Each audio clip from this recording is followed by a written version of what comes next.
Olá, meus queridos. Meu enteado precisava estudar fração. Ele disse que não estava entendendo nada. Então eu fui procurar links na internet para ajudá-lo a entender fração.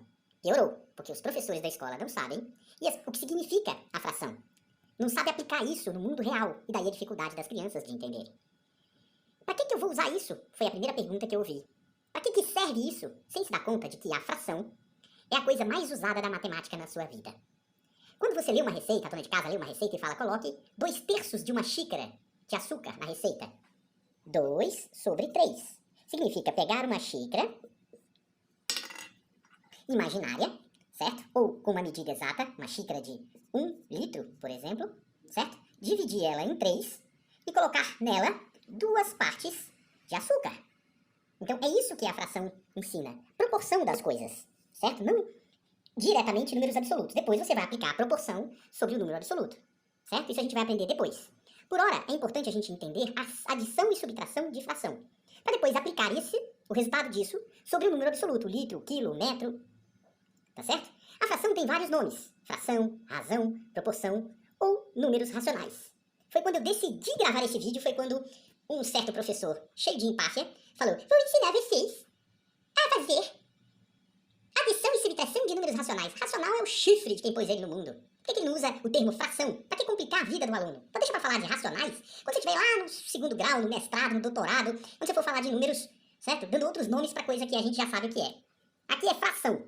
E tem mais, se você não gosta de palavrão, é bom você interromper aqui a visão, a audição desse vídeo. Porque eu falo muito palavrão, esqueço e meto palavrão no meio do meu texto, tá bom? Pra mim palavrão é ênfase, é colocar ênfase na frase. Ai, professor, minha mãe não deixa eu comer bolacha ou biscoito com recheio. Então peça pra sua mãe levar você no nutricionista pra aprender fração. Professor, minha mãe não deixa eu andar de skate sem proteção. Então peça pra sua mãe levar você no ortopedista pra aprender fração. Aqui tem palavrão, entendeu? Entendeu, né? Então vamos lá. Entenderam que fração tem estes nomes. Então se você vir numa prova alguém falar resolva a proporção, faça uma adição entre as proporções, faça uma subtração entre as razões, estão falando de fração, tá bom? Então, números racionais é também o mesmo que fração. Vamos lá. Para começar a entender sobre fração, é preciso que a gente comece a dar nomes às coisas da fração, para quando ler no enunciado de um exercício, não achar que estão nos xingando. Então vamos lá. Uma fração tem uma parte superior e uma parte inferior. A parte superior a gente costuma chamar de numerador. E a parte de baixo de denominador. Beleza? Por que deram esses nomes? Sei lá, pergunta para quem inventou a matemática por que deu esses nomes. Para nós não importa. O que está em cima chama numerador e o que está embaixo chama denominador. O denominador é em quantas partes, até vou trocar aqui, vou botar um denominador 6, para ficar fácil o meu desenho. Apaga. Professor, apaga e faz direito. Tá ok, tá aí. Significa em quantas partes eu vou dividir o meu bolo, para entender o meu problema. Normalmente quando eu uso uma fração, eu quero entender do meu bolo ou do meu todo o quanto já foi consumido, o quanto já foi resolvido do meu problema, o quanto já foram pagas as minhas parcelas. É isso que eu quero entender quando eu represento alguma coisa na forma de fração. Tá? Eu quero saber a razão, a proporção em que meu problema foi resolvido, ou que minha pizza foi comida, ou que meu tanque está esvaziando, ou que minha caixa d'água está enchendo. Tá ok? Olhando esta fração aqui, imaginando uma pizza, porque agora eu estou com fome. Então tá aqui a minha pizza, certo? E dela 1, 2, 3, 4, 5, 6. 1, 2, 3, 4, 5, 6, certo? A minha pizza tem 6 fatias. Outra coisa que me irrita é quando eu vou numa pizzaria e pergunto, essa pizza é pequena, média ou grande? O cara fala, tem 8 fatias. O animal Eu posso dividir a minha pizza em quantas fatias eu quiser. Isso não determina o tamanho da minha pizza. O tamanho da minha pizza é medido pelo diâmetro em centímetros da minha pizza. Então, uma pizza com 100 centímetros de diâmetro é uma pizza maior do que uma pizza com 20 centímetros de diâmetro. Mas como matemática parece que arde, né? As pessoas não estudam e a culpa é dos professores, não é de mais ninguém, tá certo? Nunca mais deixe alguém dizer para você que uma pizza é pequena, média ou grande, se referindo ao número de fatias. Vamos voltar para o que a gente estava fazendo, que isso é assunto para outra aula. Vamos lá. Minha pizza, ou seja, o meu todo, o meu bolo, está dividido em 6 partes. Tá certo? Dos quais duas partes já foram tomadas. Ou seja, é uma fração de 2/6. 2/6 do meu problema já foram resolvidos. Você olhando no gráfico, na pizza, você já começa a entender o quanto do seu problema ou da sua fome já foram tomados. Aqui, não importa se a minha pizza tem 100 centímetros de diâmetro ou 20 centímetros de diâmetro. O que se quer é ter uma visão do tamanho do meu problema, ou do todo do meu problema, quanto dele já foi resolvido. Tá bom? E aí agora a gente vai aprender, entendido isso, a gente vai aprender adição e subtração entre tamanhos que normalmente não são necessariamente iguais, mas para a gente ter uma ideia de como é que a gente faz uma operação de adição e subtração desses bolos, ou pizzas, ou problemas, ou terrenos, tá bom? Então, observe outra coisa, que a fração ela pode ter dois nomes. Quando aqui vai de 1 a 10, a gente costuma falar 2/6, por exemplo, aqui, ou 3, vamos, apaga e faz bonitinho. Ou, por exemplo, 3/8. Ou, por exemplo, 7/10. 7 centésimos, 7 milésimos. Assim, pronto, 7 milionésimos. Quando é outro número, que não é de 1 a 10, ou 10, 100, 1000, milhão, bilhão, a gente costuma falar 7/12. 8/18. Tá bom? São duas formas de se referir à fração. As que os números vão de 1 a 10 e múltiplos de 10, 10, 100, 1000, milhão, bilhão, trilhão, a gente chama de 1/10, 1/100, 1/1000. Quando não é múltiplo de 10, a gente costuma usar o termo avos para se referir à fração 8/18. 3/22. Ok? Partiu mostrar operações com fração. Professor, quando é que eu vou usar essa forra na minha vida? Maria, representada por M, pegou R$100 emprestados e prometeu que vai pagar em 3 parcelas. Pedro,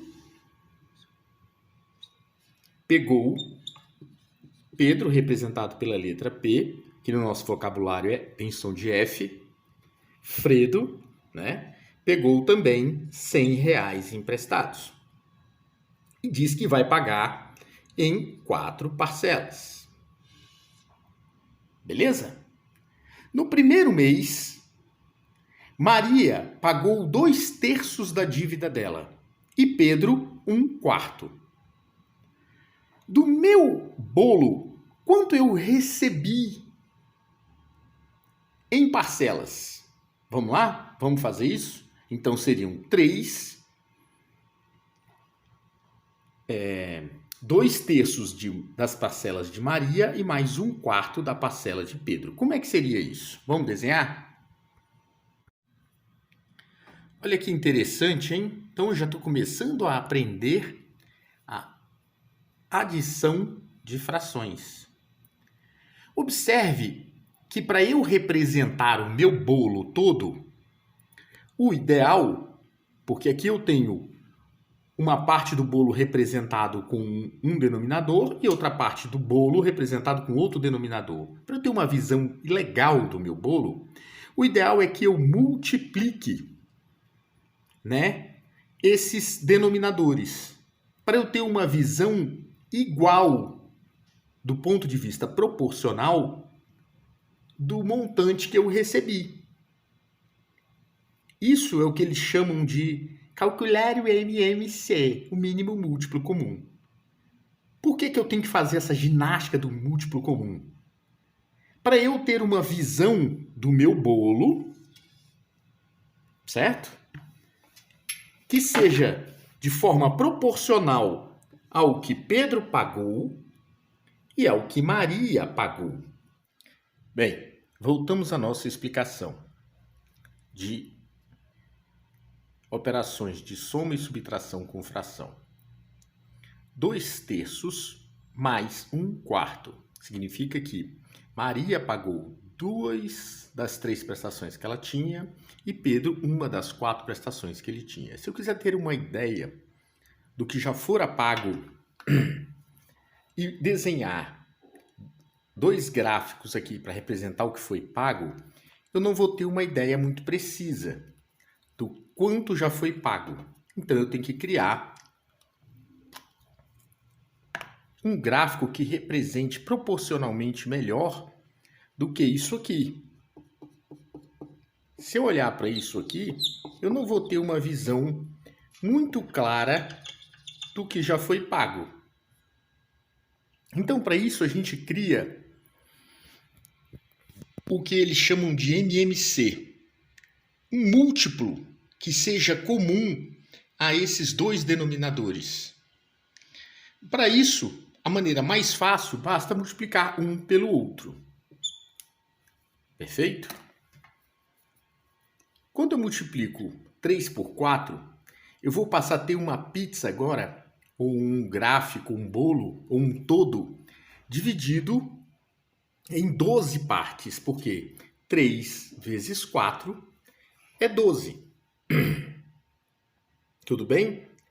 Muito bem. Agora, proporcionalmente, tá certo? Quanto desse bolo aqui vai ser comido, considerando 2/3 da Maria e 1/4 do Pedro?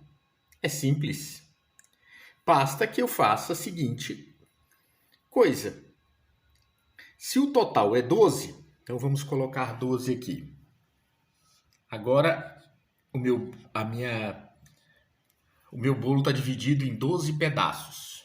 Perfeito? Bom, o truque é multiplicar cruzado. E você vai entender por que significa multiplicar cruzado para colocar aqui em cima no numerador. Então, 2 vezes 4, respeitando a ordem aqui das parcelas da adição, tá bem? 4 vezes 2, 8, mais, traz o mais para cá, 3 vezes 1. Certo? Muito bem. Como agora o denominador é igual para os dois, seria o mesmo que escrever 8 sobre 12 mais 3 sobre 12. Basta agora eu fazer a soma dos numeradores. E eu vou ter 8 mais 3 é igual... Vou botar aqui direitinho. 8 mais 3 sobre 12, que vai ser igual a 11 sobre 12. 12 representa as 12 partes que eu deveria receber este mês. Tá certo? Considerando, olha só que interessante, que Maria pagou 8 partes do que eu deveria receber e que Pedro pagou apenas 3, do total de parcelas, né, que eu deveria receber esse mês, já foram pagas praticamente todas. Olha aqui, 11 de 12, ou 11 dozeavos. Olha que interessante. Ficou faltando só isso aqui para eu receber. Você olhando para esse gráfico, você teria essa mesma percepção? Você olhando para esses dois gráficos, você teria essa mesma percepção que você tem olhando para esse? Não, né? Então, isso aqui é uma proporção disso aqui. Por isso que chama multiplicar cruzado. Como assim? Considerando que ao invés de que 3, né, é uma proporção de 12, que 4 também é uma proporção de 12, porque eu multipliquei os dois, o resultado, 12, tá certo? Tem uma parte dele que veio do 4 e uma parte dele que veio do 3. Então, 12 guarda uma proporção de 12 dividido por 4 aqui e 12 dividido por 3 aqui. Então, 12 dividido por 4 dá quanto? 12 dividido por 4 dá quanto? 3. Se eu multiplicar esta razão de proporção pelo numerador, 3 vezes 1, 3. 12 dividido por 3 dá 4. Se eu multiplicar esta razão de proporção pelo numerador, eu tenho 8. Só que alguém percebeu que não precisava fazer esse trabalho todo. Bastava multiplicar cruzado, que o resultado seria o mesmo. Entenderam? Quer dizer que eu mantive as mesmas pizzas, só que representada por uma outra razão de proporção. A coisa, 12 é a minha nova pizza, a minha nova razão de proporção. 12 dividido por 4 dá 3. 3 vezes 1 dá 3. Olha, mas não é igualzinho multiplicar cruzado? 4 vezes 2, 8. 3 vezes 1, 3.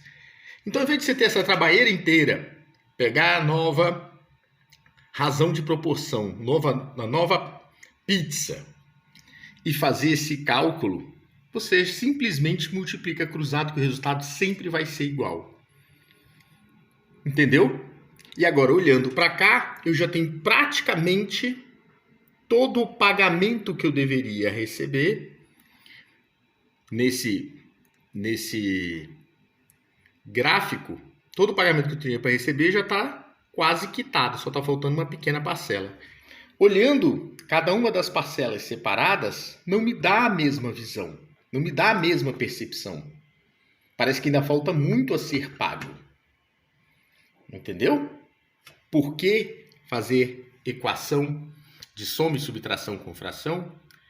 E se for uma subtração Frepessor, é a mesma coisa.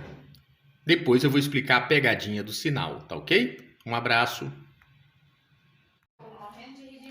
Bom, agora vamos falar da subtração de fração. A subtração de fração segue os mesmos princípios da adição da fração. Então, imagine que eu tivesse que receber 3 parcelas da Maria, certo? E 3 parcelas de Pedro, considerando que cada um deles parcelou em número de parcelas diferentes, certo? Ocorre que o Pedro não cumpriu as suas obrigações. Ele não pagou 3 das 4 parcelas que ele deveria. Entretanto, a Maria pagou. Então, eu vou subtrair do que eu deveria ter recebido as parcelas que Pedro pagou. Mas como eu represento isso graficamente? Se eu fizer esses 2 gráficos aqui,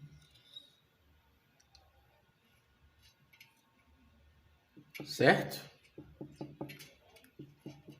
Você conseguiria visualizar o que foi efetivamente pago?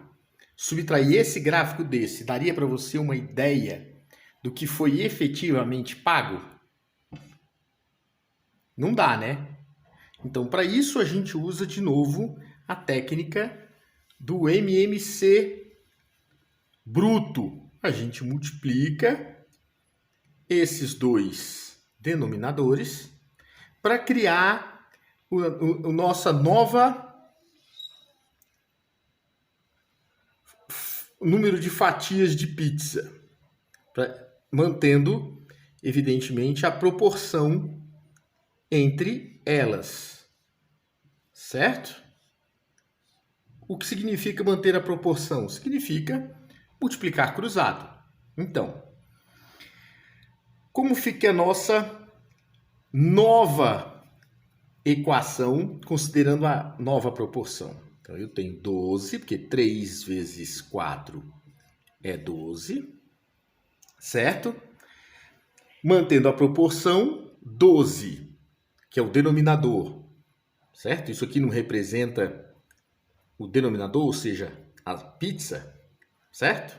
Então, 12 tem uma proporção, ou seja, dividido por 3, tem uma proporção de 4. Então, eu multiplico aqui por 4. Certo? 4 vezes 2, 8. 12 dividido por 4 dá uma proporção de 3. 3 vezes 3, 9. 8 menos 9 vai ser igual a menos 1/12. Significa que eu deixei de receber, que tem menos, olha aqui, eu deixei de receber o equivalente a um pedaço de uma fatia do que eu deveria receber este mês. Porque, embora a Maria tenha pagado 2/3 da dívida dela, a inadimplência do Pedro, o não pagamento do Pedro em 3 das suas 4 parcelas, resultou num prejuízo menos equivalente a 1/12 do que eu teria para receber. Entendeu o porquê do multiplicar cruzado? Entendeu por que multiplicar os denominadores? Para você criar uma nova pizza, garantindo uma razão de proporção com o que você tinha antes. Mas algum inteligente percebeu que eu não preciso pegar 12, dividir por isso aqui, para obter a razão de proporção. Então, multiplicar o numerador. Porque ele simplesmente viu que se multiplicar cruzado, o resultado é o mesmo. Olha que curioso. 4 vezes 2, aqui é a razão de proporção. 3 vezes 3, está aqui a razão de proporção. Você entendeu o porquê do multiplicar cruzado? Significa que uma pizza de 4 fatias, numa pizza de 12, cada fatia vale 3. Significa que numa pizza de 3 pedaços, certo? Em 3 partes, numa pizza de 12 representa 4 pedaços. Daí porque chama de números racionais, porque eles não só guardam uma razão entre si, como essa razão pode ser multiplicada por qualquer número que a razão vai ser mantida. Entendeu? Professor, mas se tiver parênteses, isso é só para enganar o aluno. Vou explicar. Quando colocam parênteses, normalmente é para indicar uma separação entre os operadores. Aqui poderia ser mais ou menos. Quer dizer que essa parcela aqui é negativa. Mas quando você coloca um sinal na frente de outro, um sinal negativo na frente do outro, você inverte o sinal. Então, vira mais. Seria o mesmo que escrever 2/3 mais 1/4. O resto segue o enterro exatamente como as outras. Forte abraço.